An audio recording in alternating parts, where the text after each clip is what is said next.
اس کا بس نہیں چلتا تھا کہ وہ ہر لمحہ ہر گھڑی اسے اپنے پاس رکھے۔ اس کی روٹین بہت زیادہ ٹف تھی، جس میں سے اپنی بیٹی کے لیے وقت نکالنا بھی اس کے لیے اکثر بہت مشکل ہو جاتا تھا۔ لیکن پھر بھی وہ کیسے بھی اس کے لیے وقت نکالتا تھا، رات کے وقت ہی صحیح۔ بابا جانی، کل سمبا والی کہانی آپ نے آگے سنانی ہے۔ وہ اس کے کندھے کے ساتھ لگی اسے یاد کروا رہی تھی۔ نہیں جانو، سمبا والی پوری ہو گئی تھی، ہم پرستان والی کہانی پڑھ رہے تھے، اس نے یاد کرتے ہوئے کہا تھا، جبکہ روحی نے سوچنے کی بھرپور ایکٹنگ کی تھی اور پھر اس کے کندھے کے ساتھ چپک گئی۔ اس کے لیے اتنا ہی کافی تھا کہ اسے کہانی سننے کو مل رہی تھی۔ ویسے بھی وہ جو بھی سناتا تھا وہ بھی اسے 2-3 دن بھول ہی جانی تھی۔ کمرے کا دروازہ کھولتے ہوئے اس نے لائٹ آن کر کے دروازہ بند کیا۔ جب اسے اپنی بیٹی کی کھلکھلاہٹ کی آواز سنائی دی، اس نے حیرت سے اسے دیکھا تھا، جس کے کندھے کے ساتھ لگے بیڈ کی طرف دیکھتے ہوئے ہنسی جا رہی تھی۔ اس نے مسکراتے ہوئے اس کی نظروں کے تعاقب میں دیکھا تو وہاں سامنے بیڈ پر ہیر کو سوتے ہوئے پایا۔ اسے حیرت کا جھٹکا لگا تھا۔ اس کے کمرے میں کیا کر رہی تھی وہ؟ یقیناً وہ غلطی سے یہاں آ گئی تھی۔ بابا جانی، ہم کہاں پر سوئیں گے؟ وہ بیڈ کی طرف دیکھتے ہوئے اس سے پوچھنے لگی تھی۔ ہم پیچھے سو جاتے ہیں، ادھر جگہ ہے۔ اس نے خود ہی حل نکالا تھا، جبکہ وہ بنا بیڈ کی طرف دوسری نگاہ اٹھائے کمرے کا دروازہ کھولتا کمرے سے باہر نکل آیا تھا۔ یہ اس کے کمرے میں کیا کر رہی تھی، جبکہ اس کے لیے الگ کمرہ تیار کروایا گیا تھا؟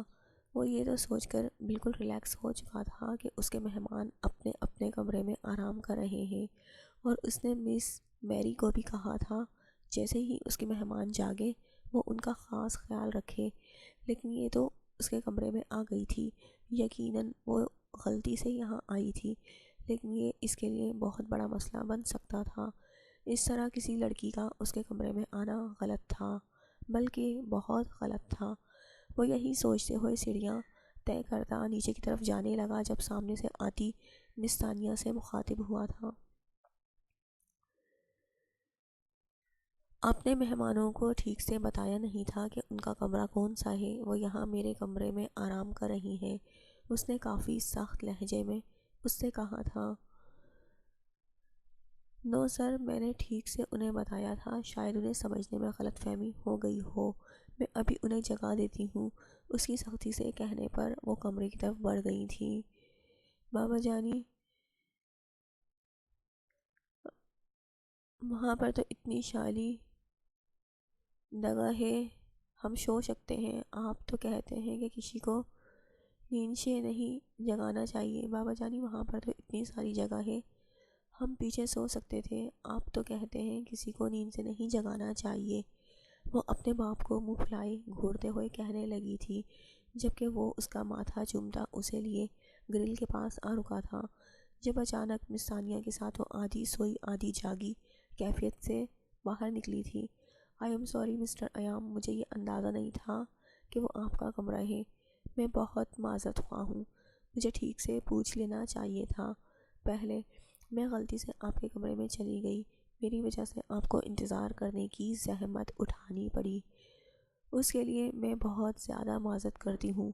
وہ نیند سے بھوجل ہوتی آنکھوں اور لہجے سے اس سے مخاطب تھی، جبکہ وہ بنا اس کی طرف دیکھے صرف ہاں میں سر ہلاتا وہیں سے اپنے کمرے کی طرف پلٹ گیا تھا۔ میم، آپ کی غلطی نہیں ہے، شاید مجھے ہی سمجھانے میں کچھ غلطی ہو گئی، آپ کا کمرہ یہ ہے، سر کے کمرے کے بالکل ساتھ ہی، مجھے آپ کو اپنے ساتھ یہاں لے کر آ کر بتانا چاہیے تھا، میں وہاں نیچے مصروف ہو گئی تھی اپنے کام میں، میں نے بہت ہی غیر ذمہ داری سے کام لیا ہے۔ سر بھی اس بات پر ناراض ہو رہے تھے، میری وجہ سے آپ کی نیند بھی خراب ہوئی، میں بہت معذرت خواہ ہوں کہ آپ کی نیند خراب ہوئی، آئندہ ایسی غلطی نہیں ہوگی، میم پلیز مجھے معاف کر دیجیے گا۔ وہ کافی شرمندہ لگ رہی تھی، جبکہ وہ اس کے کندھے پہ ہاتھ رکھتی مسکرا دی۔ کوئی بات نہیں، آپ اتنی شرمندہ مت ہو پلیز، ہو جاتا ہے کبھی کبھار اب اتنا بڑا گھر ہے تو انسان کنفیوز تو ہو ہی جاتا ہے، بلکہ مجھے تو حیرانگی ہے کہ آپ اتنے سارے کمروں کو یاد کیسے رکھ لیتی ہیں۔ اس نے مسکراتے ہوئے اس کی شرمندگی کو ختم کرنا چاہا تھا۔ اصل میں بات یہ ہے کہ سر کو اور کہیں پر بھی نیند نہیں آتی، وہ پورے کمرے میں صرف اسی کمرے میں ہی سوتے ہیں۔ جب ان کا ایکسیڈنٹ ہوا تھا، یقین مانیے سیڑھیاں چڑھنا بھی ان کے لیے مشکل ہو گیا تھا، لیکن اس کے باوجود بھی سر نے اپنا کمرہ نہیں چھوڑا۔ وہ جیسے بھی سیڑھیاں چڑھے اور اوپر ہی آ کر سوتے تھے، اور کہیں وہ سو ہی نہیں پاتے تھے۔ اگر ایسا نہ ہوتا تو آپ کو کبھی بھی نہیں جگاتی، وہ اب بھی کافی شرمندہ لگ رہی تھی۔ کوئی بات نہیں مس ثانیہ، آپ نے بہت اچھا کیا جو مجھے جگا دیا، ورنہ میری وجہ سے بیکار میں ان کی نیند خراب ہوتی۔ اب آپ بس مجھے کمرہ دکھا دیجئے۔ وہ اس کی شرمندگی کم کرتے ہوئے ذرا سا مسکرائی تھی۔ تھینک یو سو مچ میم، آپ کا کمرہ یہاں ہے۔ وہ اسے کمرے کے اندر لے کر آئی تھی۔ وہ مس ثانیہ جلد بازی میں اٹھتے ہوئے، مجھے یاد نہیں رہا کہ وہاں کے روم میں مجھے کچھ چیزیں بیڈ گراؤنڈ پر رکھی تھی، میں نے کچھ چیزیں بیڈ گراؤنڈ پر رکھی تھی، وہ مجھے اٹھانی تھی۔ اٹھنے کے بعد لیکن نیند میں ہونے کی وجہ سے دھیان نہیں دیا۔ وہ پریشانی سے کہنے لگی تھی، اوکے میم، آپ پلیز پریشان مت ہوں، جیسے ہی سر کل کمرے سے نکلیں گے میں آپ کی چیزیں لا کر آپ کے حوالے کر دوں گی۔ کیا کچھ تھا پلیز مجھے تفصیل سے بتا دیجئے تاکہ میں سب کچھ لے آؤں۔ جی بس زیادہ کچھ نہیں تھا، بس ایک گھڑی، میری تسبیح اور میری ایک نوز پن تھی۔ اصل میں وہ مجھے چبھ رہی تھی، اسی لیے میں نے اتار دی تھی۔ باقی کچھ ملے یا نہ ملے لیکن وہ نوز پن لازمی مل جانی چاہیے، کیونکہ وہ میری شادی کی۔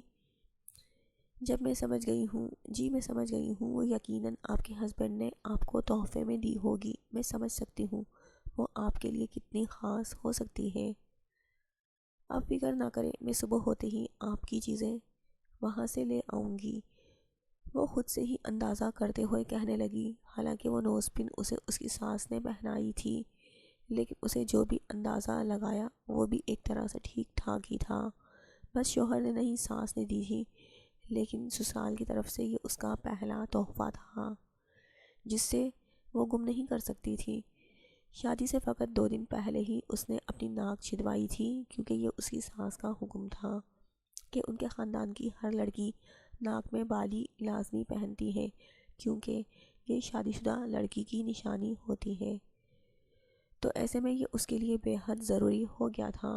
اور پھر نکاح کے فوراً بعد اس کے ساس نے خود اپنے ہاتھوں سے اس کی ناک میں پہنا دی تھی، جو اس کے شادی شدہ ہونے کی نشانی تھی۔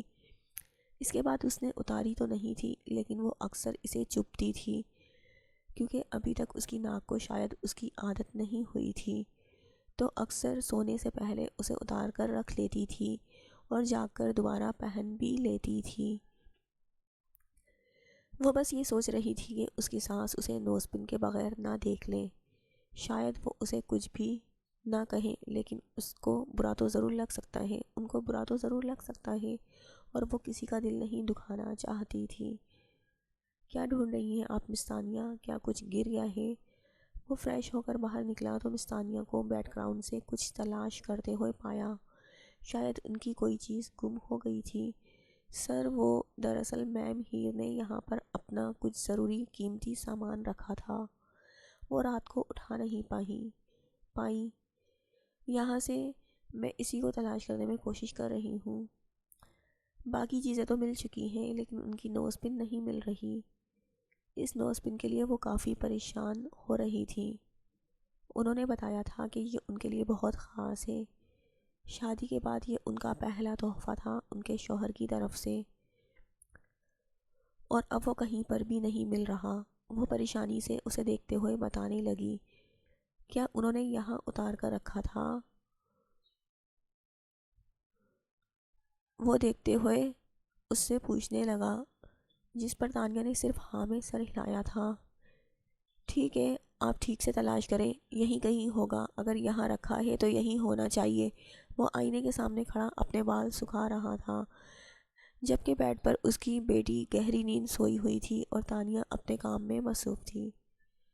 سر یہاں پر تو نہیں مل رہی، پتہ نہیں کہیں گم ہو گئی شاید، اب میں انہیں کیا کہوں گی؟ میں نے انہیں کہا تھا کہ میں انہیں ڈھونڈ کر دے دوں گی، وہ تو بہت پریشان ہو جائیں گی، وہ بہت پریشانی سے اسے دیکھتے ہوئے بتا رہی تھی۔ مس دانیہ آپ پریشان مت ہو، انشاءاللہ وہ مل جائے گی، آپ ٹھیک سے اس جگہ کی صفائی کریں۔ وہ اپنی بیٹی کے قریب آتا ہوا اس کا سویا ہوا وجود اپنی باہوں میں اٹھاتا کمرے سے نکل گیا تھا، جبکہ تانیہ اب اس جگہ کو ٹھیک سے صاف کرتے ہوئے اس کی چیزیں ڈھونڈنے لگی، لیکن اس نوز پن کو نہ ملنا تھا اور نہ وہ ملی تھی۔ تانیہ نے کوئی جگہ نہ چھوڑی، لیکن پتہ نہیں وہ کہاں غائب ہوئی تھی۔ Ma'am I am sorry, very sorry, میں نے ہر جگہ آپ کی نوز پن کو تلاش کرنے کی کوشش کی، لیکن وہ مجھے کہیں پر بھی نہیں ملی، میں بہت شرمندہ ہوں۔ میں نے رات کو آپ کو یقین دلایا تھا کہ آپ کی چیزیں آپ کو مل جائیں گی۔ اگر میں سر سے معذرت کرتے ہوئے رات کو ہی تلاش کر لیتی تو شاید وہ مجھے مل بھی جاتی، لیکن میں معذرت خواہ ہوں کہ آپ کی چیز مجھے نہیں مل سکی۔ وہ باقی چیزیں اس کے حوالے کرتے ہوئے معذرت کرنے لگی تھی۔ مس ثانیہ پلیز آپ ایک بار پھر سے اسے ڈھونڈنے کی کوشش کریں، ہو سکتا ہے وہیں پر کہیں گر گئی ہو، پلیز میری مدد کریں، وہ امی جان کی طرف سے پہلا تحفہ ہے، اگر وہ گم کر دیا تو وہ مجھے غیر ذمہ دار سمجھیں گی، مجھے وہ لازمی چاہیے، آپ سمجھنے کی کوشش کریں پلیز۔ وہ پریشانی سے اس کے ہاتھ تھامتے ہوئے بولی، وہ اس کے لیے کتنا اہم تھا۔ تانیہ سمجھ چکی تھی، میں نے ہر جگہ ٹھیک سے تلاشی لی ہے، میں نے کوئی جگہ نہیں چھوڑی میم، بلکہ پورا کمرہ چھان مارا ہے، لیکن وہ کہیں سے بھی نہیں ملی، میں بہت معذرت خواہ ہوں، میں اسے تلاش نہیں کر پائی۔ اس کی آنکھوں میں چمکتے آنسوؤں کو دیکھتے ہوئے تانیہ مزید شرمندہ ہو گئی تھی۔ وہ کچھ بھی نہیں کر پا رہی تھی اس معصوم سی لڑکی کے لیے، ساس ہزار اچھی کیوں نہ ہو لیکن اپنی بہو پر ایک گہری نظر ہمیشہ رکھتی ہے، اور پھر اس کی ساس کو تو وہ کل سے نوٹ کر رہی تھی، جس کی نگاہیں بار بار پھیر کر اس کی ناک پر آ کر رک رہی تھی۔ ابھی نہیں تو اور تھوڑی دیر میں اس نے سوال جواب کا سلسلہ یقیناً شروع کر دینا تھا، جس کے بعد ہیر کے پاس یقیناً کوئی جواب نہیں ہوگا۔ وہ اس کو اس کے حال پر چھوڑتی واپس اپنے کمرے میں چلی گئی تھی، جب متوجہ ہو گئی تھی، جب ایام اس کے پاس آ رکا۔ مہمان کا سامان ملا آپ کو؟ اس نے اسے دیکھتے ہوئے سوال کیا تھا، جس پر اس نے نفی میں سر ہلاتے ہوئے جواب دیا، نو سر۔ اوف، یہ تو بہت برا ہوا، میرے خیال میں وہ چاچی کی خاندانی نشانی تھی، آپ نے ٹھیک سے تلاش کیا تھا نا؟ اس نے پھر سے یقین دہانی کرنی چاہی، جس پر تانیہ نے ہاں میں سر ہلایا، جبکہ وہ بنا کچھ بھی بولے اپنے کمرے کی طرف چلا گیا تھا۔ وہ تمام لوگ ناشتے کی ٹیبل پر بیٹھے ہوئے تھے جب ایام اندر داخل ہوا۔ ہیر آئی ایم سوری، میرے ملازموں کی وجہ سے آپ کی اتنی اہم چیز کھو گئی ہے، میں شرمندہ ہوں، میں آپ کو آپ کی امانت واپس تو نہیں دے سکا، لیکن میری طرف سے یہ چھوٹا سا گفٹ رکھ لیں، میں جانتا ہوں یہ آپ کی اس نوز پن کی کمی پوری نہیں کر سکے گا، لیکن اگر آپ اسے رکھیں گی تو مجھے خوشی ہوگی۔ وہ ایک سرخ رنگ کی نازک سی ڈبی اس کے سامنے رکھتے ہوئے کہنے لگا تھا، جبکہ وہ حیرت سے اسے دیکھنے لگی تھی۔ وہ حیرت سے اپنی ساس کو دیکھنے لگی تھی، تمہاری اپنی نت کدھر ہے؟ وہ اچانک اس کی ناک کو دیکھ کر اس سے سوال کرنے لگی۔ وہ میری غلطی کی وجہ سے گم ہو گئی، انہوں نے اتار کر رکھی تھی، لیکن وہ شاید کہیں گر گئی یا کھو گئی، ان کی غلطی نہیں ہے، میرے نوکروں کی غیر ذمہ داری کی وجہ سے ہوا ہے۔ میں آپ کو وہ واپس لا کر تو نہیں دے سکتا، لیکن میں آپ کو بس اس کے بدلے میں یہ دے سکتا ہوں۔ اس نے اپنی لائی ہوئی نوز پن اسے دکھاتے ہوئے کہا تھا، جسے دیکھتے ہی چاچی کی آنکھیں چمک اٹھیں۔ اصلی ہیرے کی چمکتی ہوئی نتھ کسی کو بھی اپنی طرف متوجہ کر سکتی تھی۔ وہ حیرانگی سے اپنے سامنے رکھے اس خوبصورت زیور کو دیکھ رہی تھی، جو دیکھنے میں بہت قیمتی تھا۔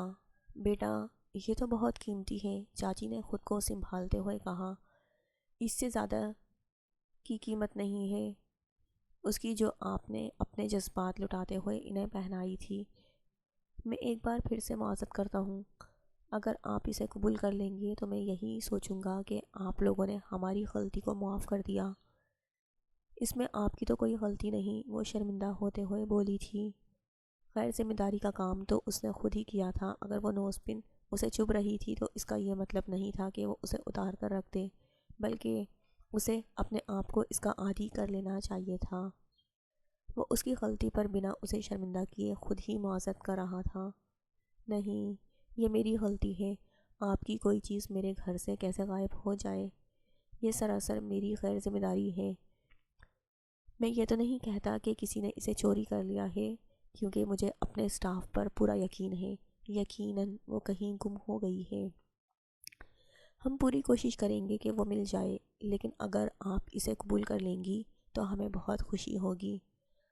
ہاں بیٹا، لے لو، کسی کو شرمندہ نہیں کیا جاتا۔ وہ انکار کرنے ہی والی تھی کہ اپنی ساس کی آواز پر خاموش ہو گئی۔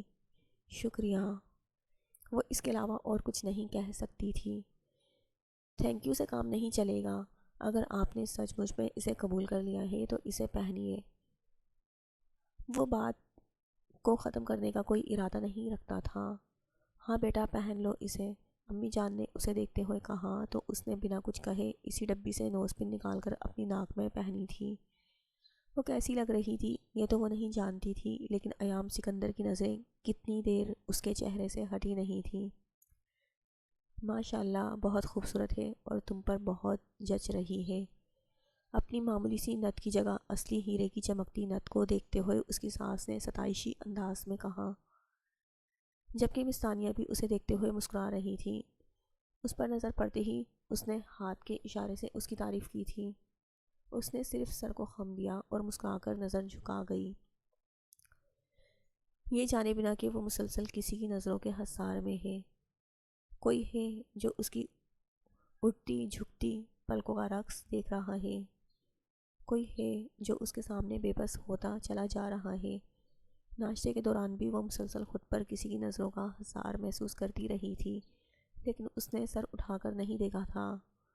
روحی کب تک جاگتی ہے؟ ٹیبل پر رونق کی کمی کو محسوس کرتے ہوئے اس نے مس ثانیہ سے سوال کیا۔ وہ تھوڑی دیر تک جاگ جائیں گی، رات بہت دیر تک کہانیاں سنتی ہیں، اسی لیے صبح بہت دیر سے جاگتی ہیں۔ جواب اسے اپنی سائیڈ والی کرسی سے ملا تھا، لیکن اس نے صرف ہاں میں سر ہلایا، اس کی طرف دیکھا نہیں۔ لیکن شاید کسی کو اس کی یہ ادا پسند نہیں آئی تھی، شاید وہ چاہتا تھا کہ وہ اسے دیکھے، اس سے بات کرے، ہاں شاید۔ وہ کمرے میں واپس آیا تو روحی اب تک گہری نیند سو رہی تھی۔ اس نے مسکراتے ہوئے اس کے پاس اپنی جگہ بنائی اور اپنی جیب سے کوئی چیز نکالی۔ اس کے ہاتھ میں ایک چمکتی ہوئی نت تھی جو کہ بہت معمولی سی تھی۔ وہ انگلیوں میں اسے پکڑتے ہوئے آگے پیچھے سے دیکھ رہا تھا۔ اس نے اس کے ناک میں یہ دیکھی تھی، لیکن اسے کچھ خاص پسند نہیں آئی تھی۔ پسند تو اسے وہ آئی تھی جو وہ خود اسے دے کر آیا تھا۔ اس نے ایک نظر اس نوز پن کی طرف دیکھا اور پھر اپنے ہاتھ میں موجود اس ننھی سی نت کو ڈسٹ بن میں پھینک دیا۔ وہ خود اپنی اس حرکت پر خود بھی حیران تھا۔ اس نے ایسا کیوں کیا تھا؟ وہ نہیں جانتا تھا، لیکن اس سے ہو گیا تھا، نہ چاہتے ہوئے بھی اس نے وہ حرکت کی تھی۔ شاید وہ جیسے کبھی بھی ایسا کرنے کا حق نہیں رکھتا تھا۔ وہ لڑکی اس معمولی سے زیور کے لیے اتنی زیادہ پریشان تھی جیسے کل رات ہی اس نے اپنے بیڈ گراؤنڈ پر پڑے دیکھ لیا تھا۔ وہ اسے کچھ خاص پسند نہیں آیا تھا، وہ نہیں چاہتا تھا وہ اسے دوبارہ پہنے۔ کیوں؟ یہ نہیں جانتا تھا، بس وہ اسے پسند نہیں تھی۔ وہ اپنی سوچوں میں ڈوبا ہوا تھا۔ پھر اس نے کروٹ لیتے ہوئے اس کے گرد اپنا حصار بنایا، اسے اپنے بازو میں قید کرتے ہوئے اس کا ماتھا چومتا اسے دیکھنے لگا۔ لیکن وہ اب بھی گہری نیند میں تھی۔ اس کی پیاری سی بیٹی اس کی جان سے زیادہ عزیز تھی اسے۔ اس کے علاوہ اس کی زندگی میں کوئی نہیں تھا۔ وہی تھی اس کے سارے پیار کے واحد حقدار۔ اس کے ماتھے کو چومتے ہوئے اس نے اپنا موبائل فون نکالا تھا اور پھر کسی کو کال ملاتے ہوئے اپنے کان سے لگایا۔ السلام علیکم سر جی۔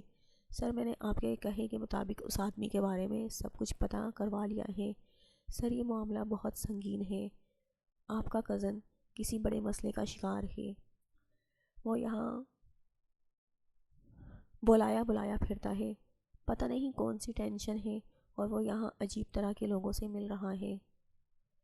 سر مجھے لگتا ہے کہ وہ کوئی نشہ کرتا ہے، کیونکہ جن لوگوں میں اس کا اٹھنا بیٹھنا ہے وہ بہت ہی کوئی نشئی قسم کے لوگ ہیں، اور میں نے کمپنی سے یہ بھی پتہ کروایا ہے، کمپنی میں اسے کہیں بھی باہر نہیں بھیجا گیا تھا، وہاں سے یہ چھٹیوں کی اپلیکیشن دے کر آیا ہوا ہے۔ اس نے اپنی شادی کے سلسلے میں ہنی مون کے لیے چھٹیاں منگوائی ہوئی ہیں، اور وہ خود یہاں پر بالکل اکیلا ہے، اور سر یہ بھی بہت زیادہ مشکوک قسم کی حرکتیں کر رہا ہے۔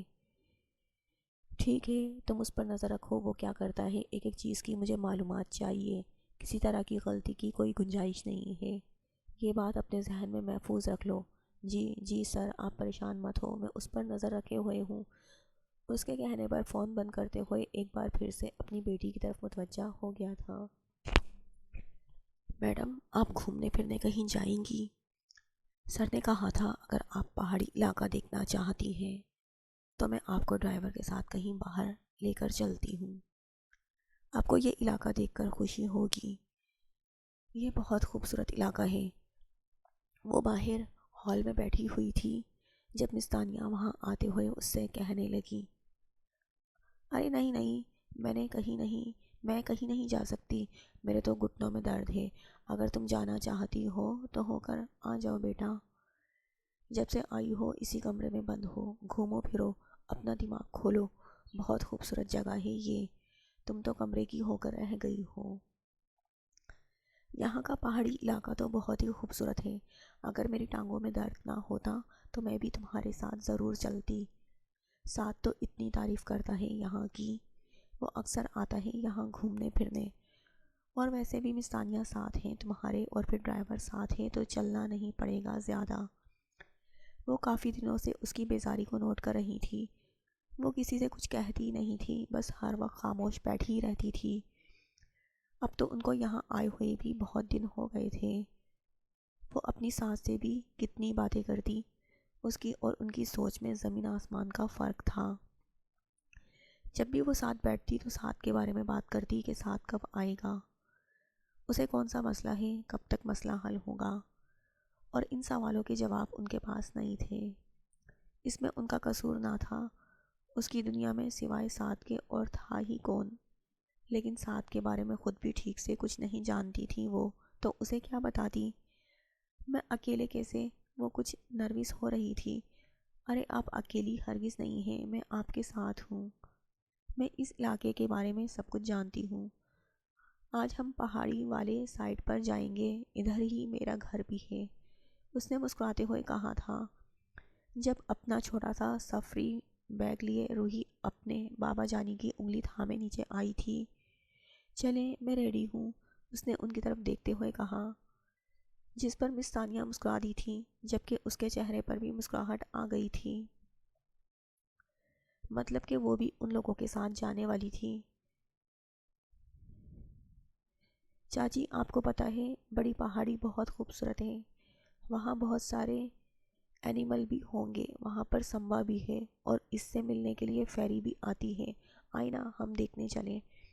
وہ کافی ایکسائٹمنٹ سے اسے بتا رہی تھی، جبکہ اس کے منہ سے سمبا کا نام تو اسے سمجھ میں نہیں آیا، لیکن اس کا مطلب کیا تھا اتنا تو وہ بھی جانتی تھی۔ جنگل میں کچھ بھی خطرناک نہیں ہے، آبادی بہت پاس ہے، جنگل کے اور پیچھے علاقہ بالکل سیف ہے، کسی طرح کا کوئی خطرہ نہیں ہے۔ یہاں پر وہ اس کے چہرے سے اڑتی ہوائیاں دیکھتے ہوئے اندازہ لگا چکا تھا کہ وہ خوفزدہ ہو رہی ہے، لیکن روحی، وہ اس کی بات کی طرف اشارہ کرتے ہوئے بولی تو وہ مسکرا دیا۔ اس کی مسکراہٹ بے حد دلکش تھی، اس نے دل ہی دل میں اعتراف کیا تھا، میری بیٹی کو صرف کہانیاں سننے کا ہی نہیں بلکہ بنانے کا بھی شوق ہے، آپ کو پریشان ہونے کی ضرورت نہیں، ڈرائیور آپ کو اپنے ساتھ لے کر جائے گا اور مستانیہ ہر وقت ان کے ساتھ رہیں گی، آپ کو ہمارا علاقہ دیکھ کر بہت خوشی ہوگی، بہت خوبصورت علاقہ ہے یہاں کا، جائیے دیکھ کر آئیے، آخر ایک لمبا وقت گزارنا ہے آپ نے یہاں پر، وہ اسے دیکھتے ہوئے زمائنی انداز میں بولا تو وہ حیرانگی سے اسے دیکھنے لگی۔ اس کی بات اسے سمجھ نہیں آئی تھی شاید۔ کیا مطلب ہے آپ کا؟ اس سے رہا نہیں گیا تو وہ پوچھنے لگی۔ میرے مطلب پر دھیان دینے کا کوئی فائدہ نہیں۔ میں مطلب کی باتیں مطلب کے لوگوں سے کرتا ہوں۔ آپ چاہیں اپنا علاقہ دیکھ کر آئیں۔ آپ مہمان ہیں اس گھر کی۔ آپ کا خیال رکھنا، آپ کی دلجوئی کرنا ہمارا فرض ہے۔ اس نے مسکراتے ہوئے بات ختم کر دی۔ آج وہ بات بات پر مسکرا رہا تھا۔ وہ فون پر آنے والی کال کی طرف متوجہ ہوتا باہر کی راہ لے چکا تھا، جبکہ وہ اسے جاتے ہوئے دیکھتی رہی۔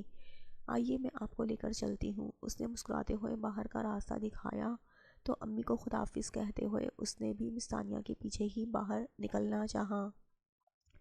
جب روحی نے اس کا ہاتھ تھام لیا، اس کی معصوم سی مسکراہٹ پر اس نے مسکراتے ہوئے اسے اپنی گود میں اٹھا لیا تھا۔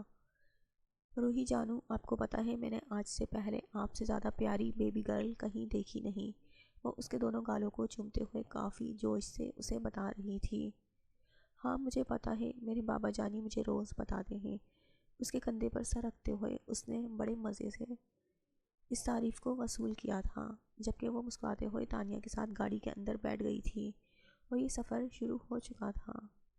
یہ علاقہ اس کی سوچ سے زیادہ حسین تھا۔ دیکھنے میں ہی وہ بے حد گھنا اور خطرناک جنگل لگتا تھا، لیکن اسے یقین آ چکا تھا یہ جنگل خطرناک بالکل نہیں ہے۔ ہاں، لیکن یہ اونچے اونچے درخت شاید رات میں کسی کے لیے خطرناک منظر پیش کر سکتے تھے، مگر اس وقت اسے ڈر نہیں لگ رہا تھا۔ صاف ستھری سڑکیں اس بات کی گواہ تھیں کہ یہ علاقہ نہ صرف خطرے سے پاک ہے، بلکہ اس جگہ کی خوبصورتی اور حسن کا بھی بہت خیال رکھا جاتا ہے۔ اسے لگا تھا یہاں پر درخت کاٹے جاتے ہوں گے، لیکن اسے جان کر بے حد خوشی ہوئی تھی کہ جگہ جگہ بورڈ لگے ہوئے تھے کہ درخت کاٹنا یا انہیں نقصان پہنچانا سختی سے منع ہے۔ یہ سارا علاقہ کس کے انڈر ہے؟ میرا مطلب ہے اتنا صاف ستھرا علاقہ ہے اور پھر کافی اچھے اصول بھی بنائے گئے ہیں یہاں کے۔ وہ متاثر ہوتے ہوئے مستانیہ سے پوچھنے لگی تھی، یہ سارا علاقہ ایام سکندر کا ہے، یعنی کہ ہمارے سر کا؟ وہ بہت جوش سے اسے بتانے لگی، پہلے نہ وہ شاید کراچی میں رہتے تھے اور وہاں بھی ان کی بہت بڑی حویلی ہے، بزنس وغیرہ ہے، لیکن وہ خود ایسے پرسکون ماحول میں رہنا پسند کرتے ہیں۔ تقریباً 11 سال پہلے وہ اپنے والدین کے ساتھ یہاں آ گئی تھی، کیونکہ یہ ان کا آبائی علاقہ تھا۔ اس علاقے کے آس پاس کی ساری زمینیں خرید کر انہوں نے اس علاقے کو اپنا بنا لیا اور پھر لوگوں کی اتنی مدد کی کہ جب سیاست میں انہیں کرسی ملی تب سب لوگ ہی ان کے ساتھ کھڑے ہو گئے۔ یہ سیاست میں بالکل نہیں آنا چاہتے تھے، لیکن لوگوں نے انہیں مجبور کر دیا سیاست میں آنے کے لیے۔ اسی لیے اب وہ کراچی یا کہیں اور نہیں جاتے، اسی علاقے میں رہتے ہیں اور یہاں کے لوگوں سے پیار لیتے ہیں۔ کیا مطلب ہے تمہارا؟ کیا ایام جی سیاست میں ہیں؟ وہ اسے دیکھتے ہوئے پوچھنے لگی۔ اس کی پرسنالٹی سے وہ اندازہ نہ لگا سکی تھی کہ وہ سیاست جیسے کسی شعبے میں ہو سکتا ہے۔ اس نے آج تک سیاست میں جتنے بھی لوگ دیکھے تھے، ایک تو وہ بہت بوڑھے ہوتے تھے اور دوسرا ان کا غرور اور نخرے اسے بالکل پسند نہیں تھے، جبکہ ایام اس کی سوچ سے بالکل الگ تھا۔ اسے دیکھ کر تو لگتا ہی نہیں تھا کہ وہ سیاست میں ہوگا۔ جی میں نے بتایا نا، انہیں بالکل کوئی شوق نہیں تھا سیاست میں آنے کا۔ اسی علاقے کے لوگوں نے انہیں مجبور کر دیا اور پھر اپنے علاقے والوں کی خدمت کرنے کے لیے انہوں نے ان کاموں میں اپنا ہاتھ ڈال دیا، اور اب تو اتنی بری طریقے سے پھنس چکے ہیں، بلکہ اب وہ بہت آگے بڑھ چکے ہیں کہ چاہ کر بھی ان چیزوں کو چھوڑ نہیں سکتے۔ یہاں کے لوگ اپنے معاملوں میں صرف انہی پر ہی بھروسہ کرتے ہیں۔ اس نے تفصیل سے بتایا، شاید نہیں یقیناً یہ اس کا فیورٹ ٹاپک تھا جس پر وہ بول سکتی تھی، بہت زیادہ بول سکتی تھی۔ اچھا چھوڑو اس سیاست کو، یہ بتاؤ کہ ان کی بیوی روحی کی ماں کہاں ہے؟ وہ اسے دیکھتے ہوئے سوال کرنے لگی، جس پر تانیہ نے کندھے اچکا دیے۔ ان کی بیوی کے بارے میں مجھے کچھ بھی نہیں پتا، بس اتنا پتا ہے کہ ان کی ایک بیٹی ہے جس سے وہ بہت زیادہ محبت کرتے ہیں۔ دراصل مجھے بھی ان کے ساتھ کام کرتے ہوئے زیادہ وقت نہیں ہوا، تقریباً 1 سال 3 ماہ ہوئے ہیں۔ میرے خیال میں اس وقت روحی کچھ ماہ کی تھی جب مجھے اس نوکری کے لیے رکھا گیا تھا۔ میں نے بھی شروع میں جاننے کی بہت کوشش کی کہ سر کی بیوی کدھر ہے اور ان کی چھوٹی سی بیٹی کا خیال رکھنے کے لیے ان کی موم کیوں نہیں ہے، لیکن میری سینئر نے کہا کہ کچھ بھی پوچھنے یا جاننے کی ضرورت نہیں ہے، تمہیں جس کام کے لیے رکھا گیا ہے تم وہ کرو، اور خبردار تم نے اس بارے میں کسی سے بھی کوئی سوال کیا پھر آپ ہی بتائیں میں کیا کہہ سکتی ہوں۔ میری میم سب جانتی ہیں، لیکن میں نے کبھی نہیں پوچھا ان سے کچھ، کیونکہ مجھے میری نوکری بہت پیاری ہے۔ تانیہ نے صاف گوئی سے کہا، جس پر وہ صرف سر ہلا گئی۔ تم اتنی پڑھی لکھی ہو تانیہ، تم یہاں پر ملازمہ کی نوکری کیوں کرتی ہو؟ میرا مطلب ہے تم سارا دن روحی کے آگے پیچھے، کبھی کچن میں۔ تمہیں نہیں لگتا کہ یہ نوکری کسی کم پڑھی لکھی عورت کے لیے ہے؟ تمہیں اس سے بہتر نوکری مل سکتی ہے، تم اس سے بہتر نوکری کی حقدار ہو۔ وہ اسے احساس کمتری میں نہیں ڈالنا چاہتی تھی، لیکن مس ثانیہ جیسی لڑکی کے لیے ایک ملازمہ کی نوکری اسے بہت عجیب لگی۔ میں آپ کی بات کو سمجھ سکتی ہوں میم، بٹ میرے لیے اس سے بہتر کوئی اور نوکری نہیں۔ اپنی ڈگریاں لے کر میں نے بہت سی ہوس پرستوں کے در کا دروازہ کھٹکھٹایا، لیکن اس دنیا میں ایک عورت کو جینے کے لیے ایک عزت کا سودا کرنا پڑتا ہے، جو میں نہیں کر سکی تھی، اور میری تنخواہ کسی بھی بڑی کمپنی میں کام کرنے والے ورکر سے بہت زیادہ ہے، اور کام صرف روحی کے پیچھے پیچھے چلنا، اس لیے میں اس کام کو بہت خوشی سے کرتی ہوں۔ میرے بہت تھوڑے سے کام سے میرے گھر کی بڑی سے بڑی ضرورت پوری ہوتی ہے۔ یقین مانیں، جب تک سر ایام جیسے مخلص لوگ ہیں اس دنیا میں کسی کے ساتھ کچھ غلط نہیں ہو سکتا۔ خیر، ہم کن باتوں میں لگ گئے، آئیے اب پہاڑی کے اوپر چلتے ہیں۔ وہاں ایک درگاہ ہے، بڑی درگاہ، وہاں بہت لوگ آتے ہیں منت مانگنے کے لیے۔ وہ اسے پیچھے آنے کے لیے کہہ کر خود گاڑی سے نکل چکی تھی، جبکہ روحی تو مزے سے ان کے آگے آگے چل رہی تھی۔ وہ چھوٹا سا بیگ پیچھے لگائے بہت کیوٹ لگ رہی تھی، اس کے قدموں میں لڑکھڑاہٹ تھی۔ اسے چلتے ہوئے شاید زیادہ وقت نہیں ہوا تھا، لیکن اسے گود سے زیادہ زمین پر چلنا پسند تھا۔ ویسے آپ منت مانگنے پر یقین رکھتی ہیں؟ تانیہ نے اس سے سوال کیا۔ نہیں، میں دعا مانگنے پر یقین رکھتی ہوں، وہ بھی صرف اللہ تعالیٰ سے، لیکن مجھے درگاہ دیکھنے کا بہت شوق ہے، خدا کے نیک لوگوں کے مزار دیکھنا مجھے پسند ہے۔ اس نے کہتے ہوئے روحی کا ہاتھ تھاما اور اپنے قدم ذرا تیز کر دیے۔ تانیہ سمجھ چکی تھی کہ وہ اس موضوع پر کوئی بات نہیں کرنا چاہتی، اسی لیے وہ بھی خاموشی سے اس کے پیچھے پیچھے چلتی درگاہ کے سامنے آ گئی تھی، جہاں بہت سارے لوگ تھے جو یقیناً یہاں منت مانگنے آئے تھے۔ ہر انسان کی اپنی سوچ تھی جو بدلی نہیں جا سکتی تھی۔ وہ مسکرا کر اندر داخل ہوئی تھی۔ مس ثانیہ، یہاں پر کچھ بھی مانگو تو مل جاتا ہے؟ وہ ہیر کا ہاتھ تھامے اس سے پوچھ رہی تھی۔ بیٹا، یہاں پر کچھ مانگنے سے کچھ ملے یا نہ ملے، لیکن آپ اللہ سے دعا کرو، ضرور مل جائے گا۔ یہ اللہ کے نیک بندے ہیں، ہم ان سے نہیں مانگتے، ہم ان کے لیے دعا کرتے ہیں۔ تانیہ نے مسکراتے ہوئے جواب دیتے ہوئے گود میں اسے اٹھایا تھا، جبکہ وہ اس کے کندھے سے لگی تھی۔ مجھے اللہ سے دعا مانگنی ہے، کیسے مانگوں؟ اس کے سوال پر وہ مسکراتے ہوئے اسے دیکھنے لگی۔ آپ کو کون سی دعا مانگنی ہے روحی، مجھے بتائیں، اس نے اسے اپنی گود میں اٹھاتے ہوئے پوچھا تھا۔ یہ چھوٹی سی بچی جس کی ہر خواہش اس کے لبوں پر آنے سے پہلے پوری ہوتی تھی، تو بھلا ایسے کیسے ممکن تھا کہ اس کی کوئی ایسی خواہش ہو جو وہ دعاؤں سے مانگنا چاہتی ہو؟ مجھے میری ماما چاہیے، وہ جو اسٹوری میں فیری کی طرح ہوتی ہیں۔ میں نے بابا جانی سے پوچھا تھا، وہ کہتے ہیں کہ ماما بہت پیاری ہوتی ہیں، وہ بہت پیار کرتی ہیں، اسی لیے مجھے بھی چاہیے، بتائیں نا کہ کیسے مانگوں؟ وہ اپنی دھن میں بولے جا رہی تھی۔